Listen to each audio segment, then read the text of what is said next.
हाँ बिल्कुल। वो भूल गया है दोबारा से। बॉलिंग याद है अच्छा, बॉलिंग अटैक मैं बोल लूँ। हाँ यार चलो। हाँ बिल्कुल, जिस तरह आपने बात की कि आपने देखे होंगे कि हमने जो पिक ली हैं और जो जितने भी बॉलिंग अटैक हम पिछले सीज़न जो है वो स्ट्रगल कर रहे थे, इस बार उस चीज़ को हमने टिक किया और कोशिश करेंगे कि प्लान को एग्जीक्यूट करें। मेन चीज़ है कि आप जैसी मर्ज़ी बॉलिंग ले लें, जब तक आप चीज़ों को एग्जीक्यूट नहीं करेंगे और उसका फ़ायदा नहीं है, तो इंशाल्लाह इस चीज़ पे हम फोकस करें कि चीज़ों को एग्जीक्यूट किया जाए। शादाब, शाहीन और बाबर तीनों से एक एक सवाल है या इस इधर अच्छा शादाब, आपसे सवाल है कि आप भी यहाँ पर हैं तो पीएसएल के अंदर कितनी ज़रूरी है आपकी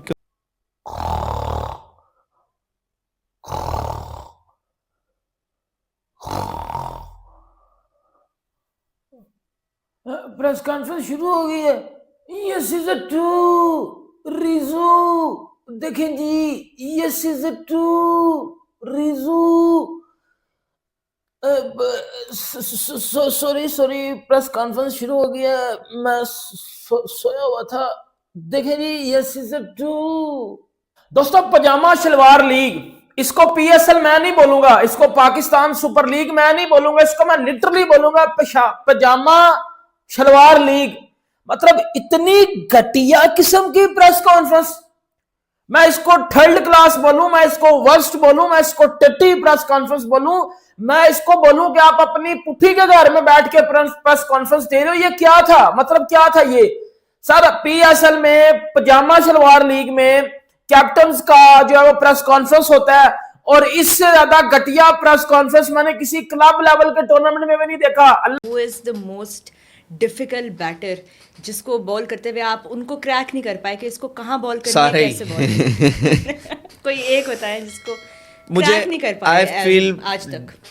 मुझे लगता है कि रोहित शर्मा, मुझे लगता है कि वो थोड़े, मुझे फील होगा कि इज डिफिकल्ट बिकॉज वो जो एक पिकअप शॉट मारता है ना, वो आई थिंक वो मेरी स्ट्रेंथ भी वही है कि मैंने टॉप ऑफ स्टम्प पे बॉलिंग करनी है कि जो पड़ के हल्का सा अंदर आए। एंड 2019 में वो बॉल करता था एंड उसने छिक्के मारे मुझे, तो मुझे वो थोड़ा सा लगा है। अदरवाइज़ तो देखें, ऑब्वियसली अगर मैं बॉलिंग अच्छी करूँगा तो आई विल गेट विकेट्स, और कोई अच्छा खेलेगा तो वो जो है वो रन्स करेगा। बट आई फील के रोहित जो है ना, I have said lots of time. नहीं, वो तो समझ में भी आता है and make sense as an answer, because देख के ही लग रहा होता है कि कहाँ पे बॉल डालेंगे रोहित शर्मा हाँ, को, but तो वो है गलती क्योंकि करेंगे। उसके में ना आपके पास उसके पास है कुछ प्लेयर्स होते हैं ऐसे, जैसे एबी को अगर आप 3 जाम पे बॉल करते थे, 1 जाम पे 3, तो आपको वो स्कूप मार देता था। तो रोहित का भी है कि अगर 19-20 ऊपर नीचे हुआ ना, यू नो कि इज गोना हिट यू। और रोहित शर्मा को हमेशा से ऐसे नहीं खेलते थे, बट उनको विथ टाइम इतनी क्लियर उनको आइडिया हो गया कि उन्होंने अपने आप को कैसा बैटर बनाना है कि अब वो पावर प्ले में अब उनसे देखें बेहतर वर्ल्ड कोई कप नहीं है। में 23 के वर्ल्ड कप में अगर हम जैसे विराट ने कितने रन्स किए हैं, लेकिन अगर इनफैक्टफुल देखें ना हम, तो वो रोहित स्टेज सेट करके जाता था, वो जो 40 करता था या 50। सर देखिए, पहला सवाल तो शादाब से था, अगर शादाब जवाब देते तो फिर उसके बाद बाबर भी देते, लेकिन उसको टेकअप किया शाहीन ने। शाहीन लीडर बने वहां पर, शाहीन लीडर बने। अब देखें, अब आपको डिजिटल मीडिया पे, सोशल मीडिया पे सारी चीजें मिलेंगी देखने को कि क्या जो मैंने सवालात किए थे क्या वो गलत थे, वो सवाल ठीक थे। सवाल गलत नहीं थे, लेकिन जो शाहीन ने बात की उसने बोला कि वक्त ठीक नहीं था और इररेलेवेंट है। नहीं, इररेलेवेंट कैसे है? मैंने हर एक को उसके साथ जोड़ा ना, पीएसएल के साथ। क्या आप पीएसएल में स्ट्राइक रेट बेहतर करने की बात तो पीएसएल के अंदर ही होती है ना। हम डिजिटल, हम सारे कह रहे थे जी जो बाबर को है डोमेस्टिक खेलनी चाहिए, डोमेस्टिक खेलनी चाहिए, तो Babar PSL just like a domestic ना, तो वहां जाते जाकर परफॉर्म करके दिखाए ना कि उनका स्ट्राइक रेट बेहतर है, वो T20 के लिए एलिजिबल है। तो वो मेरा सवाल तो कहीं ना कहीं जवाब की सूरत में भी चला गया दुनिया को, तो बाबर को भी वही ना, समझ आ अच्छा। अब गई। इसमें मेरा सवाल है, इसमें कुछ लोगों का भी मैं जो सारा ये सोशल मीडिया पे, नो वंडर कि you are actually trending right now, your question, उस पे बड़े ज्यादा मैं कमेंट सेक्शन में भी मैं स्क्रॉल कर रहा था, उसमें मल्टीपल ओपिनियंस आ रहे थे लोगों के। एक ओपिनियन ये था, जैसे मुकद्दस ने भी पूछा ना, कि थोड़ा सा इररिलेवेंट इसलिए हो गया क्योंकि पीएसएल की प्रेस कॉन्फ्रेंस थी, और जिस तरह से जैसे आपने भी कहा ना कि मेरे सवाल में ही जवाब था कि it felt more like an attack. वो जैसे होते नहीं कि शादी में अचानक फूफी आ जाती है, वो अच्छे खासे चल रहा होता है, उसको जाके ऐसे कर देती हैं, तो वो वाला मुझे वैसी फीलिंग आई थी। इवन तो मैं 100% एग्री करता हूँ कि सवाल वैलिड थे, बिल्कुल, लेकिन शायद थोड़े बेहतर अंदाज में वो आप पुट कर सकते थे, या फिर जब कोई रेलेवेंट प्रेस कॉन्फ्रेंस होती तब कर सकते थे। या do you still stand by it?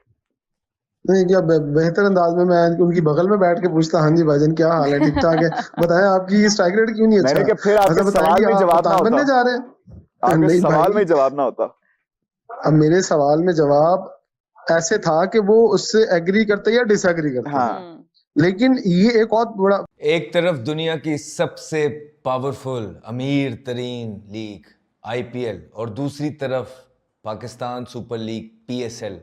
इसके बारे में आज बात करते हैं कि क्यों बहुत सारे प्लेयर्स जो हैं वो PSL में उनका कॉन्ट्रैक्ट होता है, वो हामी भरते हैं कि वो यहाँ आके खेलेंगे, कमिटमेंट देते हैं, लेकिन उसके बाद कई दफ़ा हमने देखा है कि वही प्लेयर IPL में जाते हुए नज़र आते हैं। इसके बारे में बात करेंगे। फिर PSL का जो ग्राफ है वो कहाँ जा रहा है, वो पहले किधर था, पहले 3-4 सालों में किस तरफ कितनी तेज़ी के साथ ऊपर गया, और उसके बाद आखिरी 3-4 सालों में कितनी तेज़ी के साथ नीचे आया। ये भी डिस्कस होने वाली चीज़ें हैं, बिकॉज ये मैटर करती हैं। आपकी पाकिस्तान की टीम जो है वो इस पे रिलाय है, इस पे बनती है, तो हमें ये डिस्कस तो करना ही पड़ेगा, बिकॉज मुल्क का मामला है। और फिर एम्प्टी स्टेडियम के अंदर प्लेयर्स की क्या कैफियत होती है, क्या प्लेयर खेलना भी चाहता है कि नहीं खेलना चाहता, क्या इससे प्लेयरों को भी कोई फ़ायदा है कि नहीं, कि सिर्फ जो है ना फाइनेंशियल बेनिफिट्स ही हैं।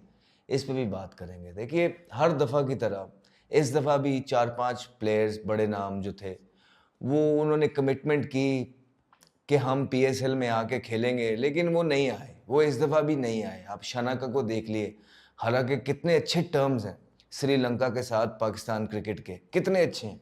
उनका कप्तान यहाँ कमिट करके उसको बेहतर ऑफर IPL के अंदर मिली, वो भाग गए।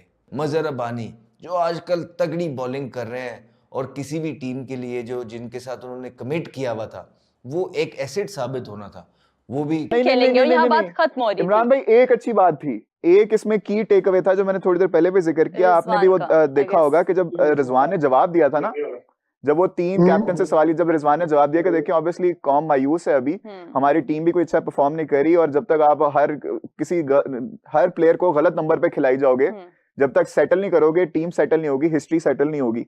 तो वो वाला की टेक अवे था। रिजवान ने एक तरह से अपनी जो हमारी नेशनल टीम के साथ जो प्रॉब्लम है उसको उन्होंने आइडेंटिफाई किया है, एक्नॉलेज किया कि हम ये जो मैनेजमेंट है ये प्लेयर्स को गलत नंबरों पे खिला रही है।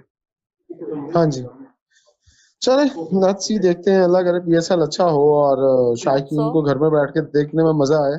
लेकिन इसके जो 3 सालों के लिए, देखिए मैं एक बात बता दूं आपको, जाते जाते ये बता देता हूँ कि इस PSL के अंदर 3 नहीं आने वाली टीमों के लिए बहुत बड़ा सेटअप था, सेटबैक था, क्योंकि वो जिस तरह से सोच के आए थे, सारा हल्ला गुल्ला और बड़ा मौज मस्ती और बड़ी एंटरटेनिंग चीजें होंगी, वो बिल्कुल खत्म हो गई। वो आप उन कहते हैं ना, उनके दिल का गेट मनी PCB अपने पल्ले से देगा इन फ्रेंचाइजेस को, क्योंकि उनको तो पैसे वहीं से मिलते हैं। 35-40 करोड़ रुपए बनती है, वो अपनी जेब से देगा। अरे वो थोड़े से पैसे, ये पीनट्स हैं, जस्ट थोड़े से पैसे, इसमें क्या ये बहुत थोड़ी अमाउंट है, ये कोई वैल्यू नहीं रखती इतनी अमाउंट। और अच्छा, ये वापस रिजवान वाली बात पे आऊं मैं, तो रिजवान ने जिस तरह से एक्नॉलेज किया और वो प्रॉब्लम को बाहर सामने रखा सबके सामने, जो सब भी बातें कर रहे थे, do you think maybe this is the reason why he has been sidelined a little bit, कि वो ऐसे खुला उठ के अटैक कर रहे हैं थोड़ा सा?